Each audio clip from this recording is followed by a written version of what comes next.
Next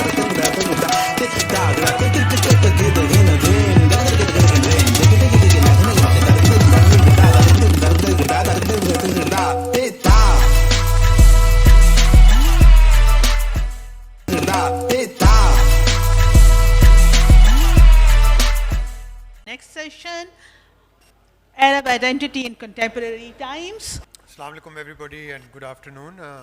It's a great pleasure to welcome all of you to a conversation with Professor Joseph Massad from Columbia University, an old colleague and friend. And Professor Massad is one of the world's leading authorities on contemporary society, not just in the Arab world, as it's called, but beyond that as well. He's written 4 books and is writing a 3-volume set at the moment.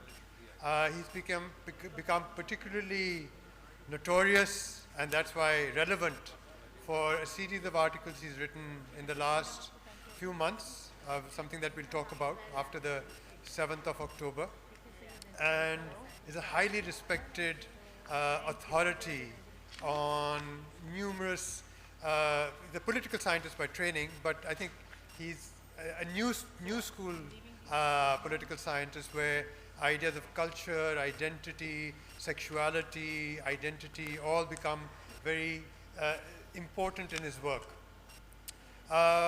So we're going to talk about the title that they've given us is Arabic Identity in Contemporary Times. So I'm going to ask, Joseph, I'm going to ask you to tell us a little bit about this notion of an Arab identity. Is it, is it Arab nationalism of the 60s, 50s and 60s? The Arab Spring became an identity.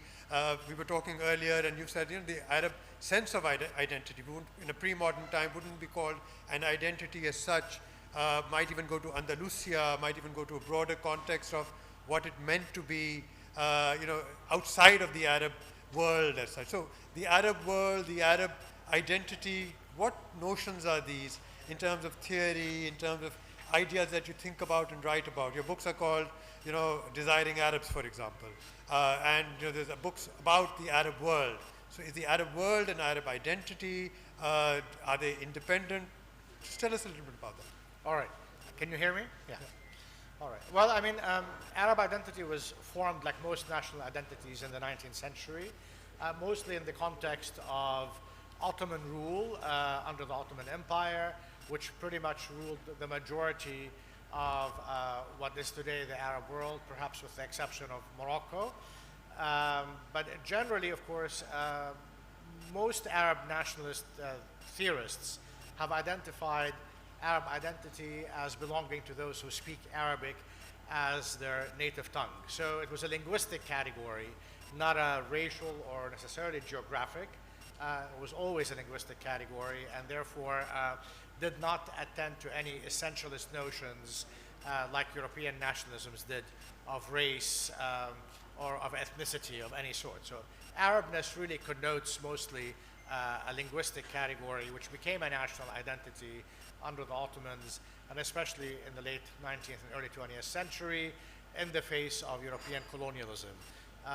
Remember, the Arab world was colonized quite early. The first European invasion of Arab provinces was the Napoleonic invasion of Egypt and Syria, including Palestine. Napoleon, of course, was defeated in Palestine by a combined Ottoman and British force.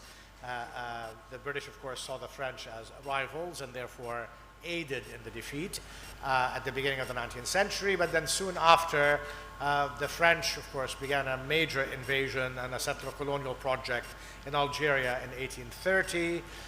Then you also have a couple of more invasions of Egypt and Tunisia by the British and the French, respectively, in the early 1880s. But a lot of what becomes Arab identity begins, of course, also as a linguistic modernizing project. In the 19th century, the modernization of the Arabic language, the creation of what is now called modern standard Arabic versus classical Arabic. Sometimes there's a sort of a misunderstanding among Orientalists or Western experts of Arabic, claiming that the modern Arabic of today is the same as the Arabic of the Quran. Of course, that's not true at all. The fact that modern Arabs who are educated can read the Quran and medieval documents with relative ease is not unlike how modern English-speaking people who are highly educated can read Chaucer and Marlowe and Shakespeare. But it's not the same, kind of language. There's a lot of modernization of syntax and vocabulary. A lot of that began in the 19th century, the creation of new dictionaries. But of course, Arab identity became highly politicized in the context of the increasing parochialization of the Ottomans in the late 19th century, when Arabic sort of increasingly became not an acceptable language for the Arab provinces. Turkish now began to be, a much more important. So you begin to see also a reaction to the demotion of Arabic, with the increasing presence of the Europeans. Even though many Arab countries were not yet occupied in the 19th century by the Europeans, the British and the Americans had begun kind of a very active missionary Protestant presence in Palestine, as would the Germans. So German fanatical evangelicals, as well as American fanatical evangelical Protestants, would begin to set up colonies, settler colonies in Palestine in anticipation of the so-called second coming of Jesus Christ. So you begin to have small settler colonies of Americans in different parts of Palestine, as well as of Germans. These are German Protestants and also British Protestants. However, by the end of the 19th century, of course, the Zionist movement, the Jewish Zionist movement, would rise, in a way continuing the Protestant Zionist movement. Much of what the British and the Protestants were doing in the 19th century, they came to call the peaceful crusade. It was not so peaceful, but also the fact that they called it a crusade harks back to the crusades, of course, of the 11th century. So the reaction also begins to be one of understanding that this is actually a Protestant evangelical movement that initially sought to transform Arab Muslims to Protestantism. Failing that, they turned their attention to Arab Christians.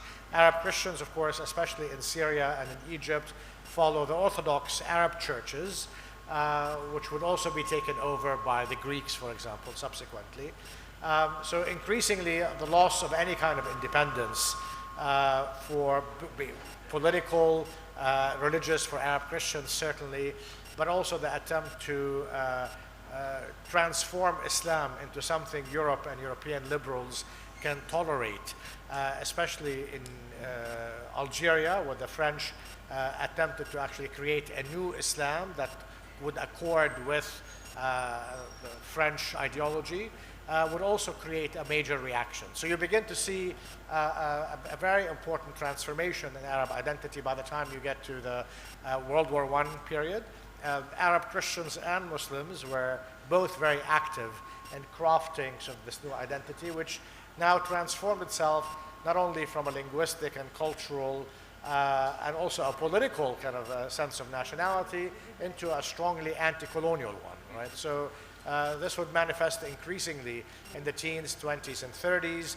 In the case of the Palestinians and the Syrians, against French, British, and Zionist colonial designs. In Egypt, against British designs, and in Algeria, Tunisia, and Morocco, against French colonial presence, and increasingly in places like Libya, against Italian colonialism. So you begin to see a sort of a movement across these provinces that had one goal, which is to liberate itself from the European colonial presence. And settler colonialism would be a very important aspect of this.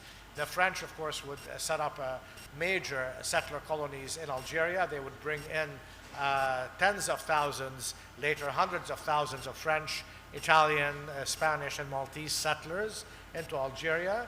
Many also Italians and French would come to settle in Tunisia, and the Italians in Libya.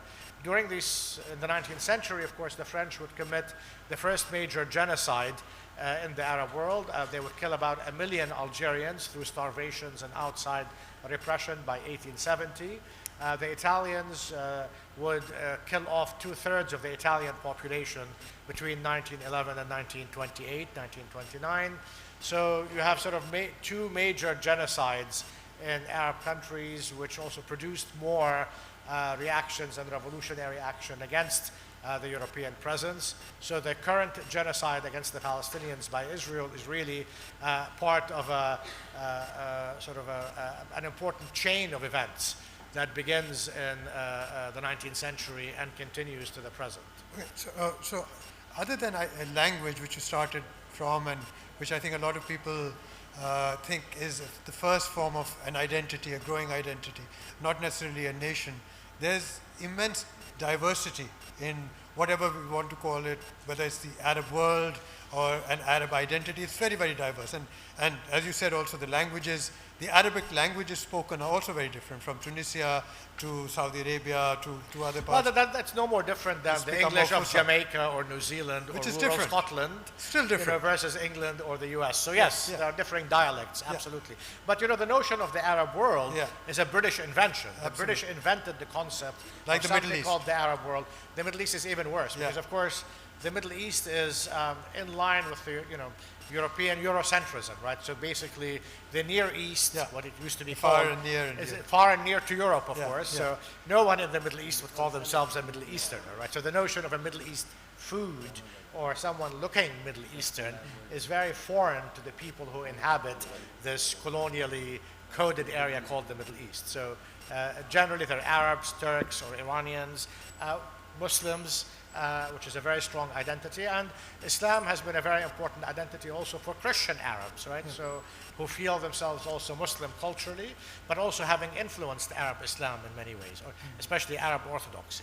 So in that sense, there's a huge sort of similarity and a kind of a commonality of fate under colonialism, but also during sort of the anti-Ottoman period of the late 19th century, through World War I. So increasingly, of course,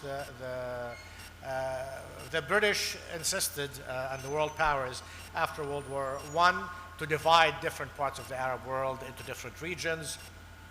The larger segment, of course, was in Syria, and in 1916, the British and the French and Russia's Tsar concluded a very important agreement, a secret agreement called the Sykes-Picot Agreement, named after the British and the French foreign ministers, by which they divided Greater Syria, what becomes today's Syria and Lebanon, under French control, Palestine, Transjordan, and Iraq under British control. And the idea was that Constantinople or Istanbul would go under Tsarist Russian control, so that the old Byzantium would be restored. Of course, Byzantium is a new term that the British invented in the second half of the 19th century.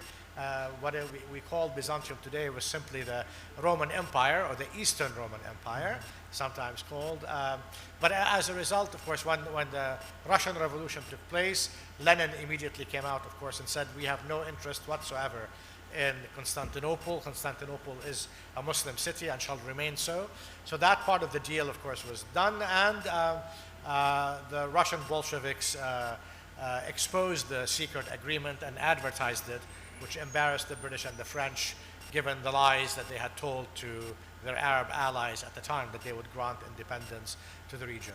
So you begin to see these anti-colonial struggles going from Algeria to Tunisia to Egypt to Palestine to Syria to Iraq, in a concatenation, which in many ways would, and also of course in Morocco as well, after the French and Spanish sort of divided the country. So the anti-colonial aspect of modern Arab identity is very important. In the early 19th century, there was no Arab identity in the way we understand it today. Yeah. People would refer to someone being Ibn Arab, or a descendant of Arabs, but not necessarily an Arab. So Arab becomes an important term in the second half of the 19th century, and mostly in the first half of the 20th century. And then, of course, it would expand. So if we talk about Arab identity before, say, this 6th October this year, although 6th October 1967 is also very important, but before... Or you were 73. Yeah, 73. Is very important. You could say that there is diversity, they read the same literature, there's a sense of an Arab identity. But 7th October changed a lot of things. And the Palestine we'll come to words that you've already used, genocide and settler colonialism. But what happened after the 7th of October, and which is continuing till today, and there seems to be no end to it. If you ask anybody what an Arab identity is, they'll identify Palestine as a center of that notion of identity. Whether others may sort of look away, but it's become central. I mean, the Palestinian question. Absolutely. I mean, Yeah. before I proceed to this, Yeah. I want to mention also that, of course, Arabs are also unified, let's say, by their musical scales, by the access to Arabic literature. So, in that sense, they do see their literary history and musical history as somehow unified, or that they derive their modern contemporary music from similar scales. So, for example, Egyptians and Moroccans don't have different musical scales or different poetic meters, let's say. So in that sense, yes, it's not only language, but also literature and music. Palestine would become also very important because Palestine became important in the 19th century with the rise of fanatical evangelical Protestantism. And at the beginning of the 18th century and the beginning of the 19th century, especially in Britain and Germany, two countries that were overtaken by this current of fanatical evangelical Protestantism. And as a result, Palestine became important. Remember, of course, Palestine is the birthplace of Christianity.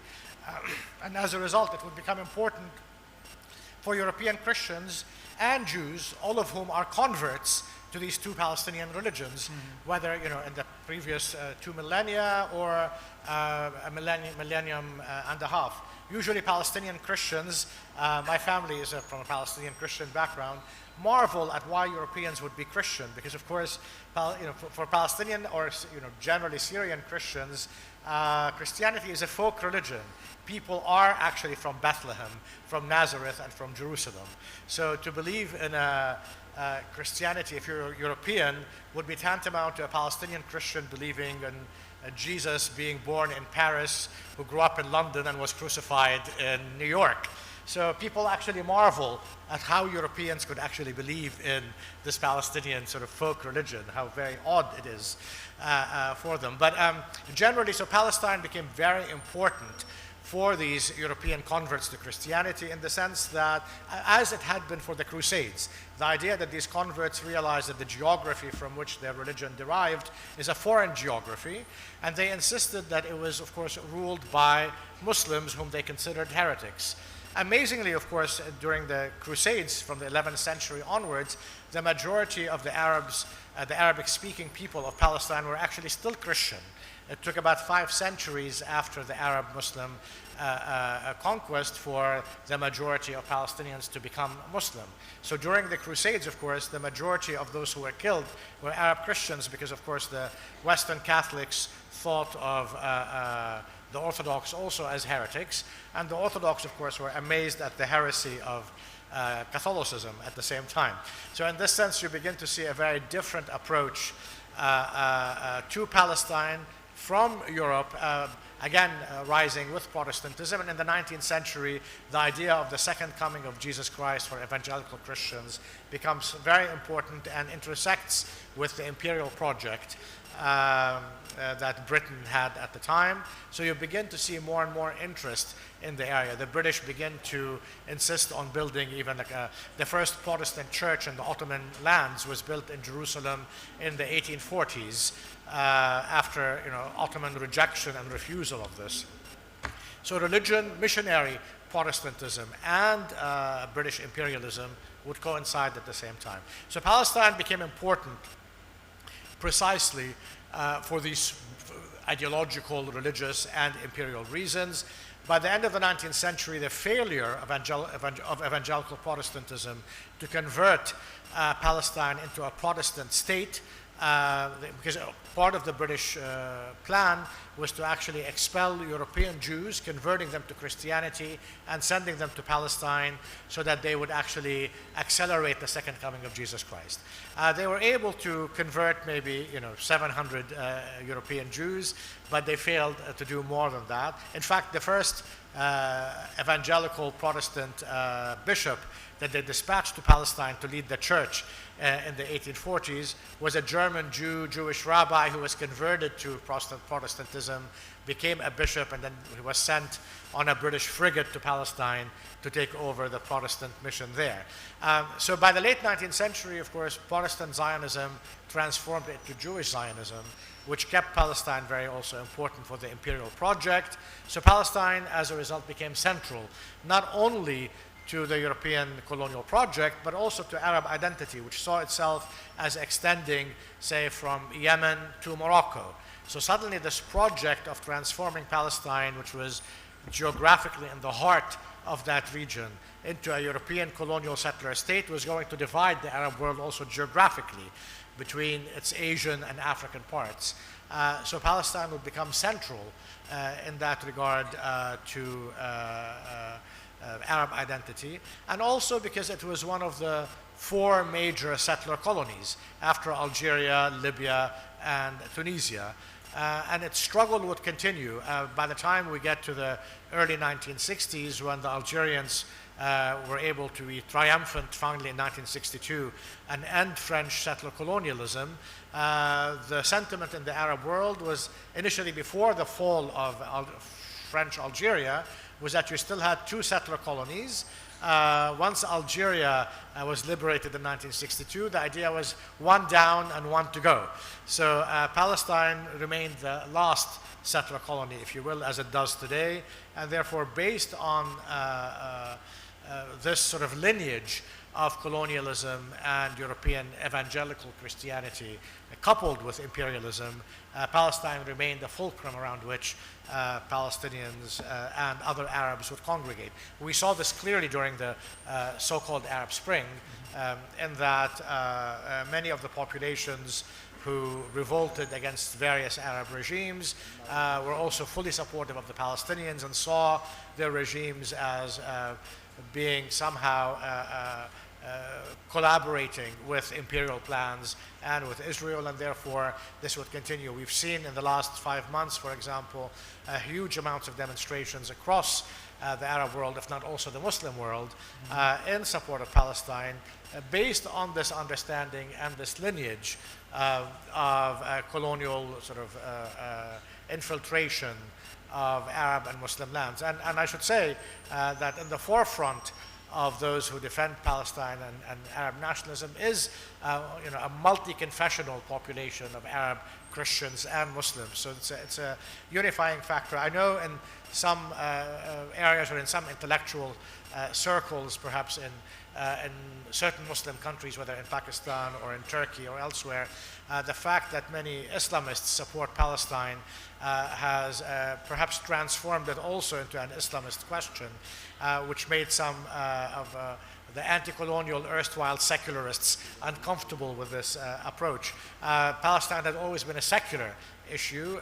Zionism was always a religious issue, whether it's in its Protestant or in a Jewish variety.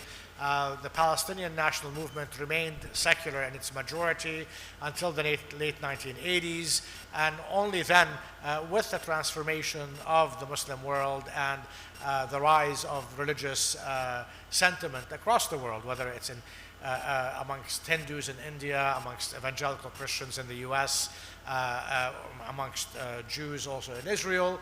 Also, you begin to see in Palestine the rise also of liberation movements that were also committed to an Islamist identity, but not necessarily sectarian.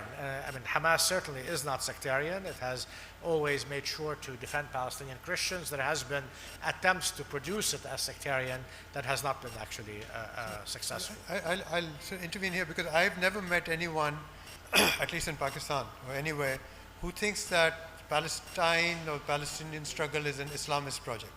Everyone that who talks about Palestine talks about a secular, the PLA, the earlier PLA, the 1960s and so on, the Yasser Arafati, right? It's never been an Islamist or Islamicist project. But there's always been an Arab war or an Arab identity or in a Muslim identity. And Muslim and Islam are often sort of disaggregated for different reasons.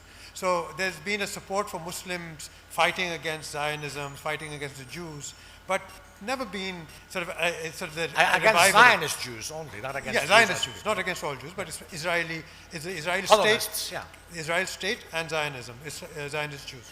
So I've never seen anybody who says that this is a war for Islam against this thing. Right. It's Muslims, which is very different. So there's a slight difference from. I mean, some Islamists might say that, but Hamas doesn't say that. Hamas does say this is a national liberation war, as does as a nation or as a religion? As a nation. Remember, actually, Hamas began in the late 1980s as an offshoot of the Muslim Brotherhood. Because in the early 1980s, the Muslim Brotherhood, which was a transnational organization, refused to make Palestine a central issue. So the first sort of Islamist group amongst Palestinians was Islamic Jihad, who begins in 1981. It sort of breaks with the Muslim Brotherhood because for it, Palestine was an important sort of issue. Then by the late 1987-88, Hamas rises from within the Muslim Brotherhood, but as a separate Palestinian organization now, committed to liberation, and for which, as a group, Palestine was central as a national liberation issue, but also with religious connotations. And this, of course, increased with the increasing religious rhetoric of the Zionists and of the Israelis, who insist that God had promised them this land, so that there's an objection to God being a real estate agent in this regard, and a different kind of understanding of sort of settler colonialism, right? And remember, of course, the Zionists are not original thinkers. So the Italians and the French, when they colonized Algeria, Tunisia, and Italy, would always claim that they were actually the heirs to the Roman Empire, and that they were returning to the provinces of the Roman Empire in North Africa, and that the Arabs and the Muslims there are the real colonists. So when the Italians and the French arrived, they claimed to be coming back home, and that the Arabs themselves were the colonists. So when the Zionists also claim that European Jews are allegedly returning to Palestine, and the Palestinian Arabs are the real colonists, it's not an original idea. They actually get it from the French and from the Italian colonialists in that regard.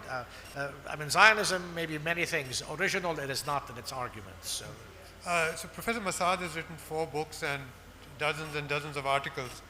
But so it'll be a grave injustice if I say that you should read at least one of his articles, which was published on the 8th of October. You'll find it online. It's called Just Another Battle, or the Palestinian War of Liberation. This is what happened after the 7th of October. So you write in that article, and I think it's a very powerful article. In about 8 days, he got 47,000 signatures from Columbia University, where he teaches, where people said he should be dismissed. There was a death threat. Not from Columbia University, from Americans. From around New York. And the US. And the US. Yeah. And then that became 80,000 death letters to dismiss you and so on and so forth. So it's obviously a powerful article which resonated with those who don't even agree. So you write in that, I mean, I think it's particularly powerful because after what happened, and it's also celebratory in some ways. It's, you write that millions of jubilant Arabs watched the news, and they were in awe at what's happened, this great Israeli state, which was supposed to be, impassable, where the military was supposed to be the best in the world, and so on and so forth.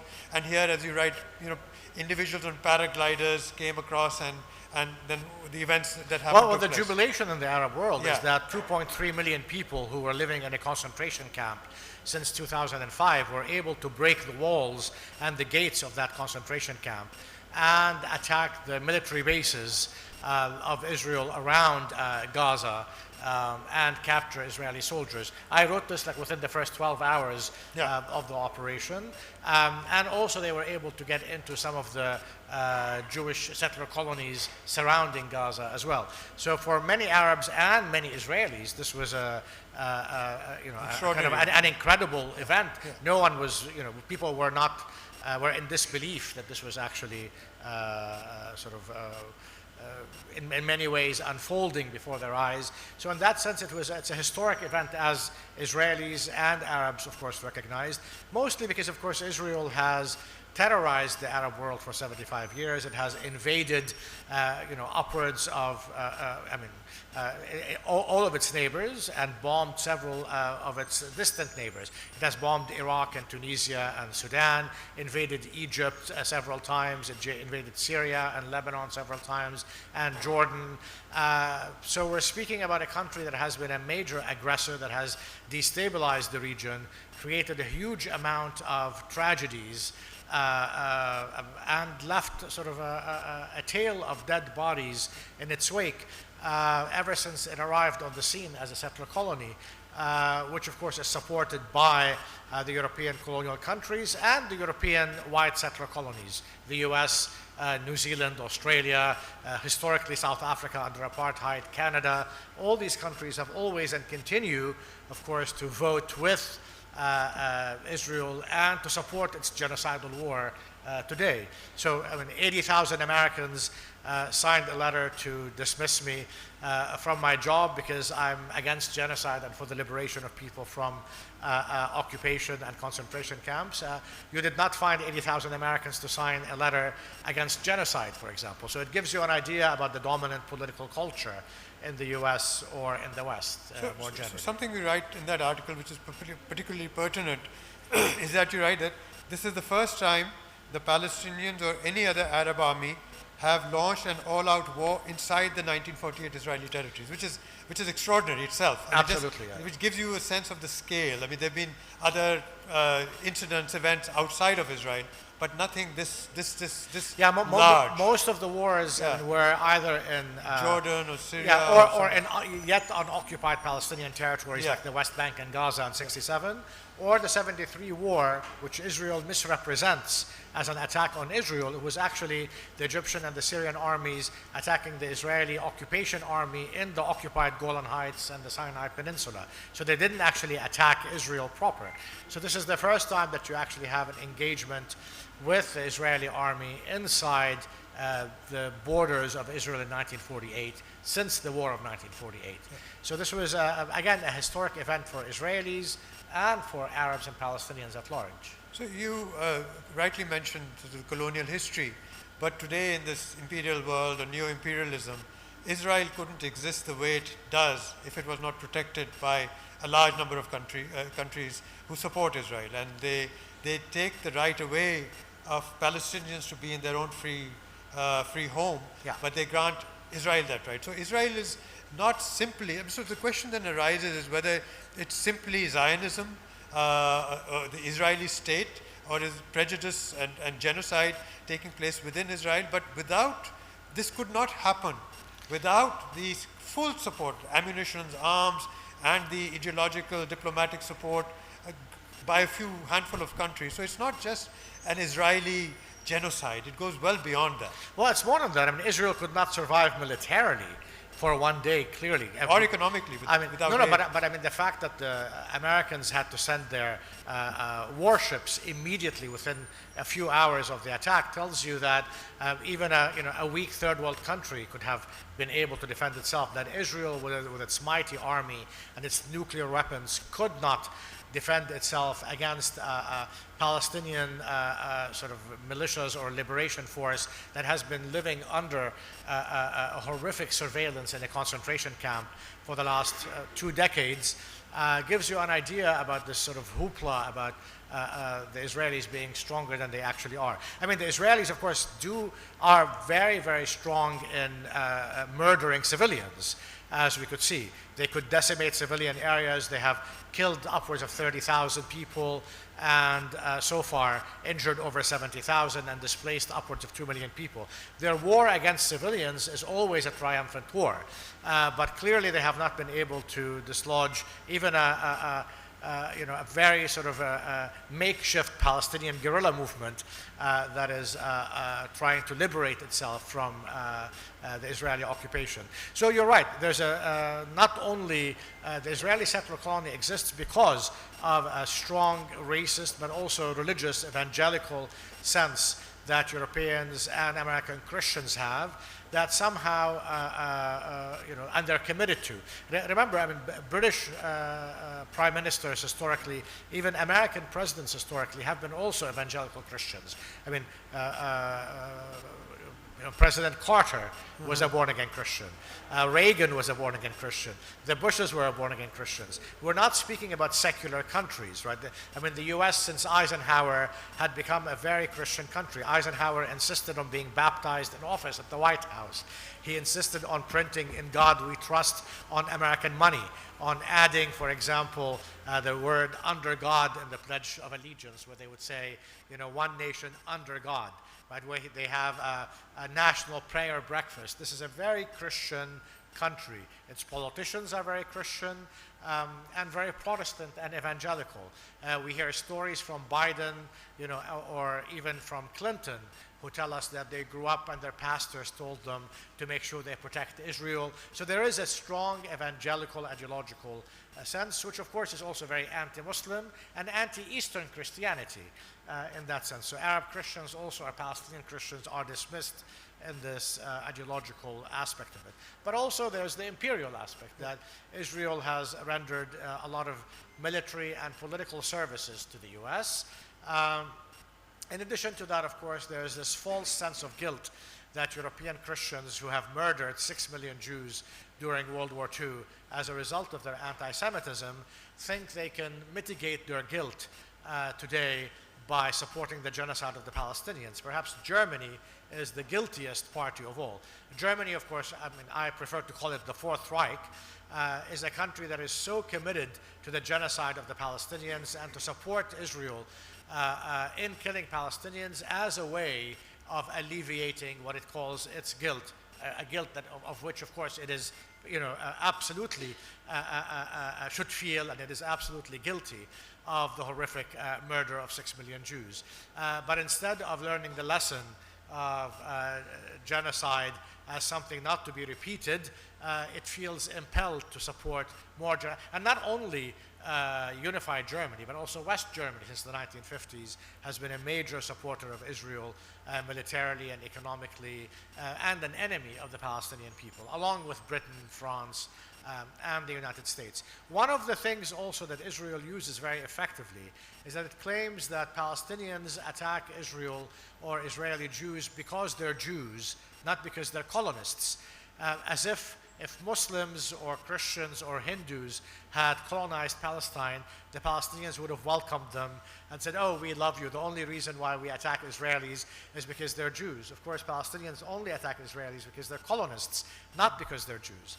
But Israel will not win that argument. So it tries to conflate its colonial history with European Jewish history. The opposition to its colonial history becomes equated with the anti-Semitic European Christian history against European Jews, as if Israel is a victim of anti-Semitism, when in fact it's simply, the Palestinians are the victims of its colonialism, and they resist it because it's a colonial country. So you begin to hear in the Western media after the 7th of October prison breakout by the Palestinians that this is the largest number of Jews killed since the Holocaust.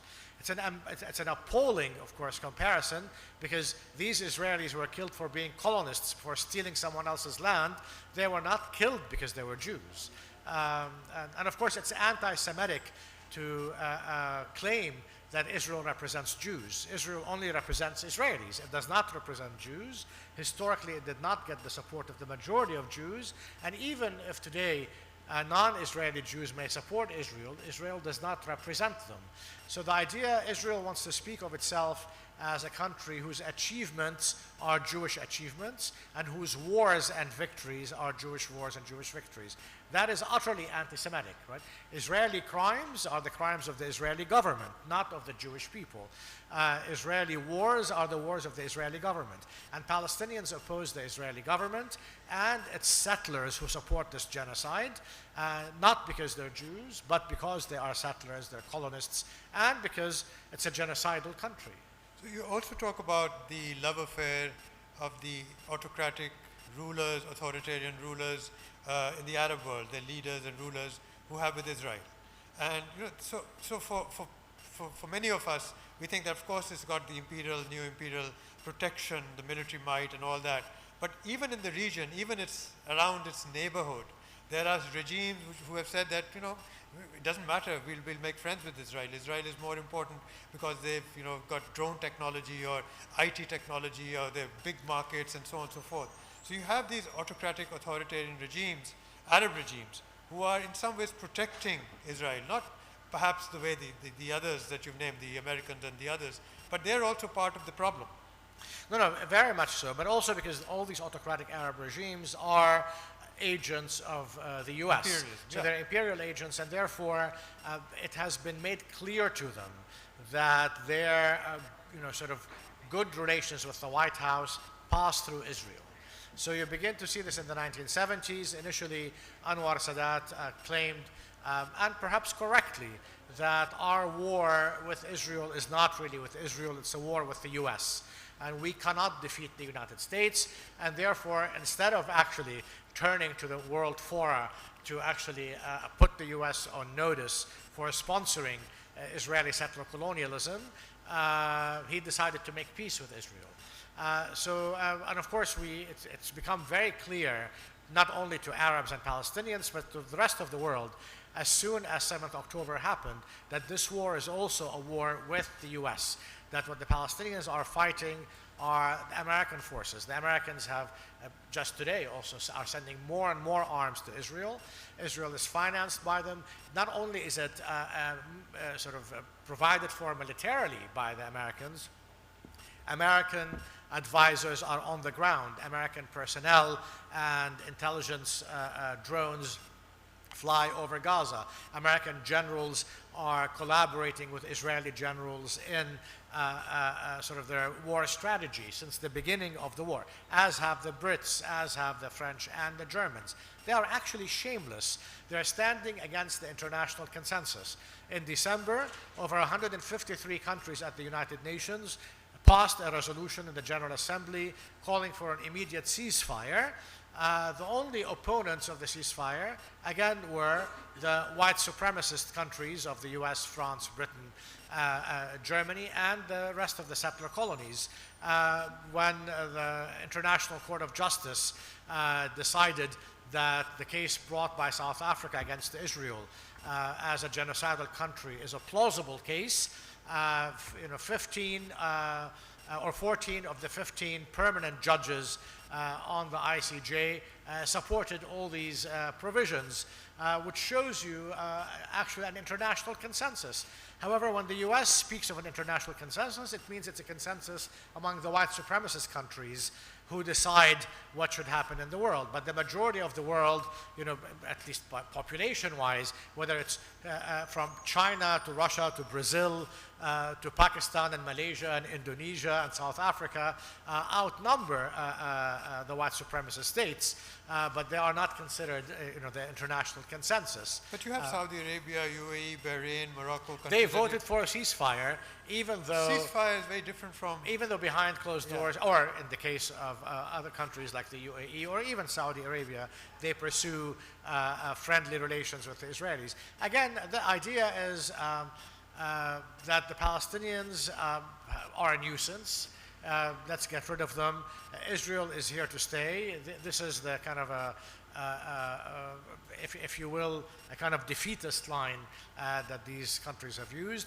And they rewrite the history that, for example, Arab countries had lost a lot of money or perhaps fought wars on behalf of the Palestinians. That's not actually true. So only in 1948 did some Arab countries intervene to safeguard the United Nations mandated Palestinian state from falling into the hands of the Zionists. But they did so for hegemonic reasons. Iraq and Jordan, two Hashemite monarchies, were concerned about Egypt at the time under King Farouk. King Farouk was concerned about them. They wanted to establish the leadership over the Arab world in the late 1940s. But since then, It was Israel who actually invaded Egypt in 1956. It invaded Egypt again in 1967, and Jordan and Syria. So these countries defended themselves. They were not actually launching wars to defend the Palestinians.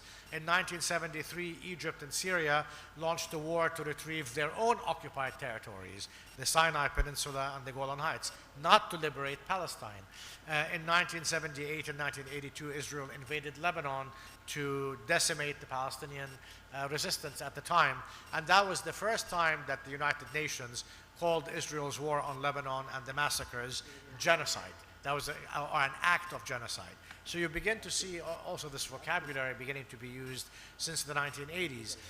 But then you have, some Arab governments who are close to Israel today claiming that they fought Israel for the sake of the Palestinians, but that they lost. It's not actually true. They fought for their own countries and their own populations, not for Palestine.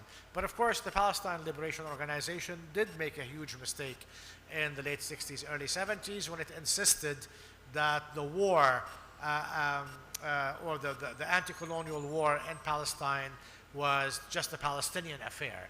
The Palestinians wanted a kind of independence from Arab decision-making, but in doing so, they helped the Arab regimes wash their hands off the entire affair.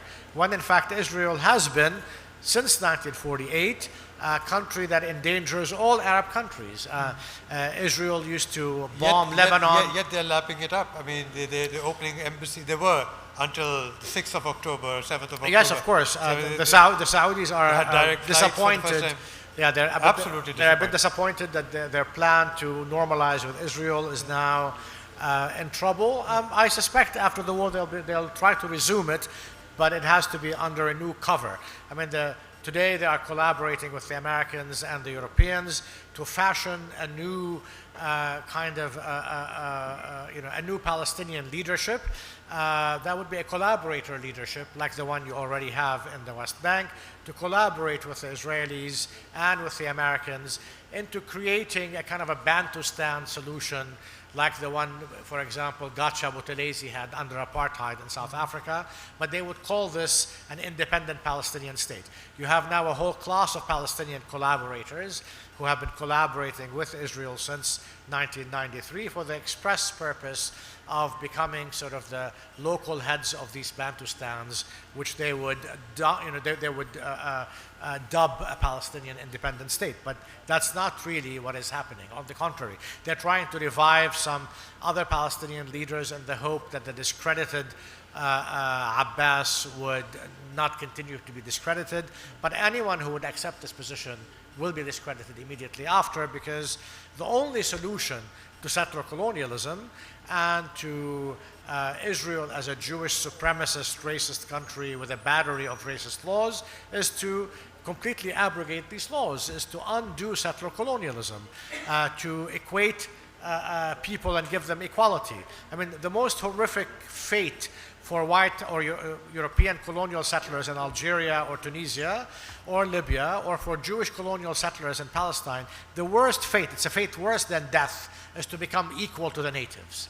So if you offer them as, a resolution to the violence as a way of ending the anti-colonial war, by ending colonialism and by ending racism, they are absolutely horrified. So the response is, oh my God, you want to destroy Israel. Yes, there is a call to destroy Israel's racist laws, Israel as a racist country based on racist premises and on colonialism, and as a call for equality amongst the entire population. The call for equality is interpreted or coded in the pro-genocidal West and the pro-genocidal Israel as a call to kill Jews rather than to be equal to them. I'm going to stop you because I want to open it up for some questions and we can go back. Sure. So whoever has a mic. You do talk about Israeli apartheid and you use that term in your article.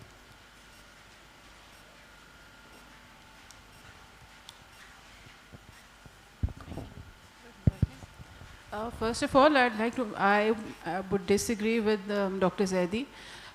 Israel and the Jews is a term that's used interchangeably by the clergy in Pakistan. Not just the clergy, but also Islamic political parties. And it is a very convenient red herring. So it's very conveniently used to draw attention away from their own failings. So it's not something that's looked at it politically only. The other thing is, I want to ask a question. How do you see Gaza? What is going to be the end game there to the present conflict? Thank you. First of all, I should say that, of course, Israel does not distinguish between Zionists and Jews. Israel calls itself the Jewish state. It says it has the right to kill Palestinians in the name of Jews. It has the right to attack them in the name of Jews. So Israel really is the anti-Semitic party here that conflates what it does with all Jews and makes them bear the responsibility for its crimes and wars. So it is it is the Zionists who've always wanted to conflate themselves with all Jews, even though the majority of Jews in the world do not live in Israel and are not colonists. I'm unable to predict what's going on in Gaza beyond the ongoing genocide and the machinations that are going on in Washington and today in Germany with a security meeting between some Arab governments and the Palestinian Collaborator Authority with the Americans and the Europeans. They're unable to defeat Hamas, clearly. 4 months into this war, the horrible destruction and this genocidal war has not been able to defeat Hamas. The Israelis are at a loss. And remember, according to Israeli polls, over 98% of the Jewish public in Israel thinks that the Israeli government is not using enough firepower against the Palestinians. So we're speaking about a genocidal political culture in Israel itself, that this is not just a genocidal government, but also a genocidal electorate that supports genocide. So I think so far it all will depend on what the resistance is able to do and what it will achieve. The ongoing collaboration of several Arab governments with whatever American plan is unfolding continues, but the outcome is not guaranteed. And even if Hamas is defeated, the issue will not go away. I mean, the fact that Israel continues to exist as a racist, apartheid, genocidal state will not go away. Whatever they create in the West Bank and Gaza as a new form of Bantustans, not unlike what existed in the last 30 years, will not change that, right? People will never accept to continue to be ruled by this genocidal racist state. So the calls for ending Israeli genocide, Israeli apartheid, to abrogate the more than 65 racist laws in Israel will continue. The expectation on the part of the Americans and their Arab allies is that they can neutralize this issue by creating another version of the Bantustan that they will call a Palestinian state, and then they can recognize that as a Palestinian state. But that's not going to be, remember, apartheid South Africa was the only country who recognized all the Bantustans that it set up for black people as separate states. So this is an already, tired kind of strategy. But the Americans and the Israelis always have short-term tactics. Their strategy isn't only having short-term tactics. This has worked for them. The Israelis do not want what they call a long-term solution. A long-term solution would always mean the dismantlement of Israeli apartheid and racist laws. So Israel has been able to live for the last 75 years with short-term tactics. Whenever you have Palestinian resistance, you bomb them, kill thousands of people. It has already killed upwards of 140,000 people since World War II, since 1948 until now. What's another 100,000 people for the Israelis? This is generally their logic.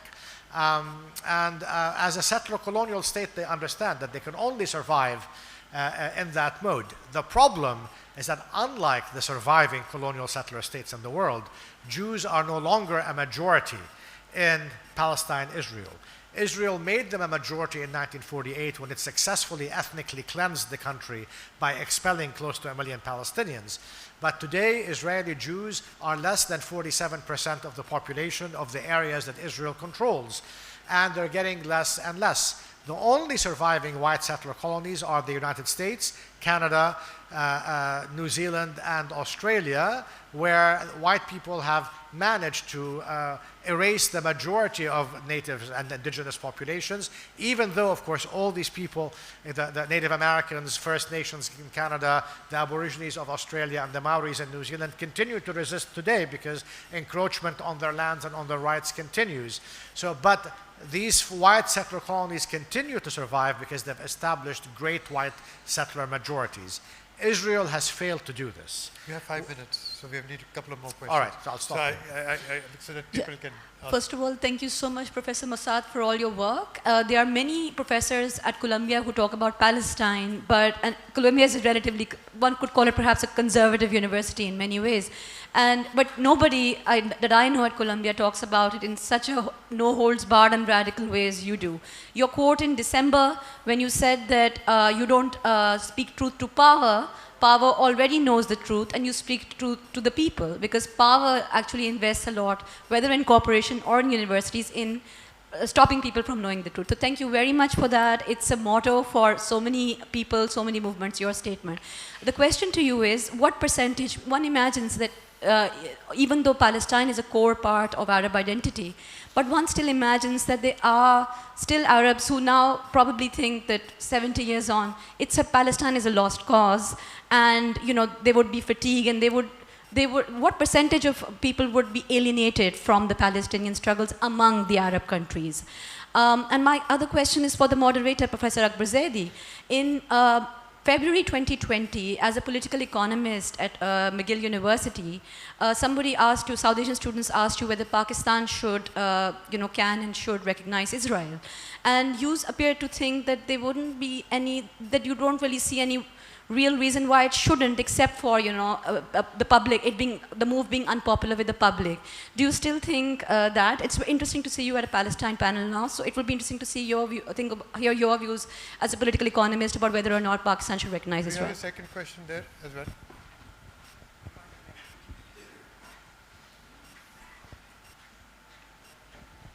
Sir, I would like to ask the questions. As we have seen by the political history, Israel has not accepted both Palestinians and Hamas and the PLO on the West Bank. They have not accepted from their core of the heart as authority after becoming the authority, and there was a diplomatic efforts by United Nations.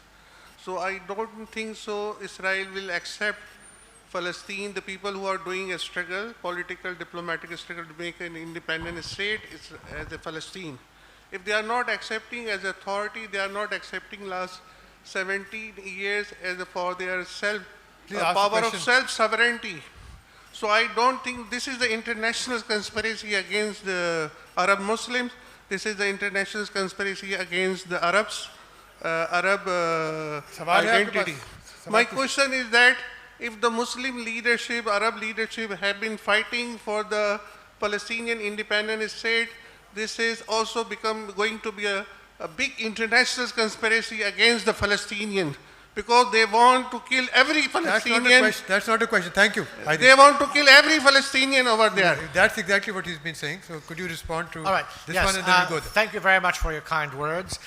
Remember, there has been huge anti-Palestinian propaganda, for example, beginning under Sadat in Egypt, and then subsequently by many of the normalizing regimes in the Arab world that have become friends with Israel, trying to malign the Palestinians.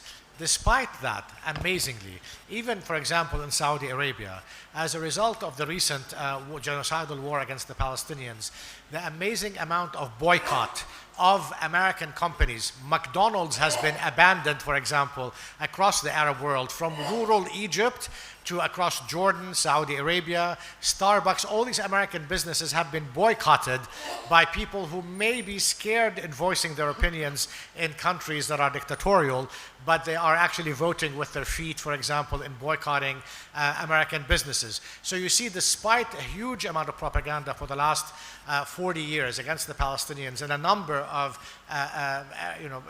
Arabic countries, and increasingly in the Arab transnational press, usually controlled by Gulf countries that are friendly to Israel, the support for the Palestinians remains very, very strong, evidenced by demonstrations across from Morocco all the way to Yemen, who has, of course, joined the war on behalf of the Palestinians, as has Lebanon. So I can answer your question later because I think Professor Massad is here, best to ask him. I'll certainly answer your question. So you have the mic. Thank you. I was wondering, it was very... We I are can't almost see out you. of Yeah. Can you stand? He's in the second row. Yeah. So we're almost out of time where they're telling us. So quickly, just a short question. I just want to say a few things about... we have talked about Israel and the Western prejudices and their bias against the so-called Muslims. But on the other hand, what we are seeing that despite having 59 countries, so-called Muslim countries, and before that there was Arab nationalism, and then the Islamic nationalism, both strategies have failed to work in favor of any of the Muslim or Arab causes, number one. And number two, do you think that in Israel, in the Palestinian strategy, right from Al-Fatah and maybe Hosseini's time to this time, they have adopted a militancy as a tool to succeed? Has it been the one of the major reason for their being crushed by the world powers, and So even we can Israel time is up. giving an escape or giving an opportunity to crush them? Okay, thank you. Thank you. We've been told time's up. So I'd just like to sort of remind everybody that Professor Massad is giving the keynote tomorrow evening as well, where he'll be talking about some of the ideas here. He's available if you want to ask him. So the organizer said the time is up. So thank you. Please join me in thanking Professor Joseph Massad for being here. Thank you. Thank you for having me, and I thank the Karachi Literary Festival for inviting me to speak today and tomorrow. Thank you all.